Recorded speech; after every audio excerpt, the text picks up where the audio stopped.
Praise the lord అండి. Good morning. ప్రభు నామంలో ఈ ఉదయకాల సమయంలో మీకు అందరికీ కూడా ప్రత్యేకమైనటువంటి వందనాలు తెలియజేస్తున్నాను. ప్రియ దేవుని బిడ్డలారా, ఈ ఉదయాన మీరందరూ ఎలా ఉన్నారండి? బాగున్నారు కదా?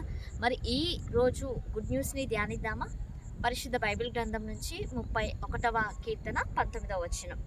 నీ యందు భయభక్తులు గల వారి నిమిత్తము నీవు దాచి ఉంచిన మేలు ఎంతో గొప్పది. ఆమెన్. దేవుని నామానికి మహిమ కలుగును గాక. ఆమెన్. ప్రియ దేవుని బిడ్డలారా, ఈ రోజున నేను మిమ్మల్ని ఒక క్వశ్చన్ అడుగుతున్నాను. ఏంటి అంటే, నీవు దేవుని యందు భయభక్తులు కలిగి ఉంటున్నావా? అయితే దేవుని యందు భయభక్తులు కలిగి ఎవరైతే ఉంటారో వారి పట్ల దేవుని యొక్క చిత్తము, దేవుని యొక్క ప్రణాళిక అనేది చాలా విస్తారంగా ఉంటుంది. ఆయన నీ కొరకు బహుమానమును సిద్ధపరిచే దేవుడిగా ఉంటున్నాడు. ఎప్పుడు అని అంటే, ఆయన యందు భయభక్తులు కలిగినప్పుడు. ఆత్మీయ కోణంలో దేవుని యందు భయభక్తులు కలిగి జీవించడం చాలా ముఖ్యమైనటువంటి విషయం. ప్రియ దేవుని బిడ్డలారా, క్రైస్తవ ప్రపంచంలో లేకపోతే క్రైస్తవ జీవితంలో ఉంటున్నటువంటి మనము ఒకప్పుడు చీకటిలో ఉన్నటువంటి మన బ్రతుకులను ఆయన తన ఆశ్చర్యకరమైనటువంటి వెలుగులోనికి మనలందరినీ కూడా ప్రవేశించి ఉంటున్నాడు. అవునా అండి? అయితే చీకటి నుంచి వేరుపరచబడినటువంటి తర్వాత దేవుని యందు భయభక్తులు కలిగి ఉండటం అన్నది చాలా ప్రాముఖ్యమైనటువంటి విషయం. బైబిల్ గ్రంథంలో కొర్నేలిని మనం జ్ఞాపకం చేసుకుంటే, ఆయన తన ఇంటి వారందరితో కూడా దేవుని యందు భయభక్తులు కలిగి ఉన్నట్లుగా చూస్తున్నాం.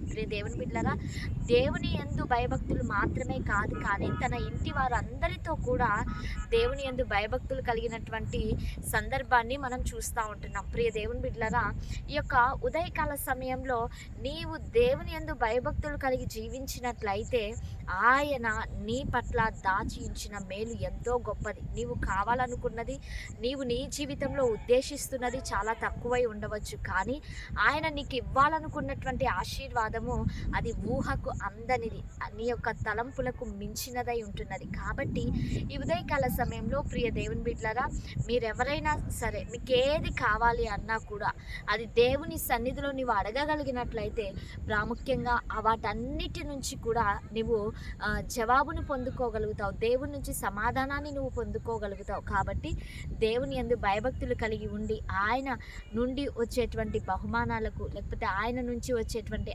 ఆశీర్వాదములకు మనం అందరం కూడా పాత్రులము కావాలి. ఆమెన్. మరి అందరం కళ్ళు మూసుకుందామా? ప్రార్థన చేసుకుందాం. సర్వోన్నతుడా, సజీవుడా, సర్వాధికారి, సర్వశక్తిమంతుడైన ప్రవ్వ, మీ ఘనమైన శక్తి కలిగిన నామమునకు తండ్రి అయ్యా వందనాలు, కృతజ్ఞతలు, స్తుతులు, స్తోత్రాలు తెలియజేస్తుంటున్నాం. అయ్యా ఈ ప్రాముఖ్యమైన సమయంలో, ఈ ఉదయకాల సమయంలో అయ్యా ఈ కార్యక్రమాన్ని చూస్తున్నటువంటి నీ ప్రియ బిడ్డలందరినీ కూడా మీరు పేరు పేరున దీవించండి, ఆశీర్వదించండి, కృపలో మీరు జ్ఞాపకం చేసుకోండి. అయ్యా నీ బిడ్డల యొక్క ప్రతి అవసరతను కూడా మీరు తీర్చమని అడుగుచుంటున్నాం. వేటి గురించి అయితే ప్రార్థిస్తుంటున్నారో వాటన్నిటికీ కూడా తండ్రి అయ్యా నీ బిడ్డలు సమాధానం పొందుకొనుటకు నాయన మీరు సహాయం చేయండి. మంచి ఆరోగ్యములను దయచేయండి. ఫైనాన్షియల్గా ప్రతి ఒక్క అవసరతను కూడా తండ్రి నీ బిడ్డల ప్రతి అవసరతను కూడా మీరు తీర్చమని అడుగుచుంటున్నాం తండ్రి. అయ్యా ఈ దిన సమృద్ధి చేత ప్రతి ఒక్కరిని కూడా మీరు ఆశీర్వదించమని యేసు శక్తి కలిగిన నామంలో అడిగి వేడుకొని పొంది ఇంటున్నాము తండ్రి. Amen. Praise the lord. God bless you all. Have a nice day.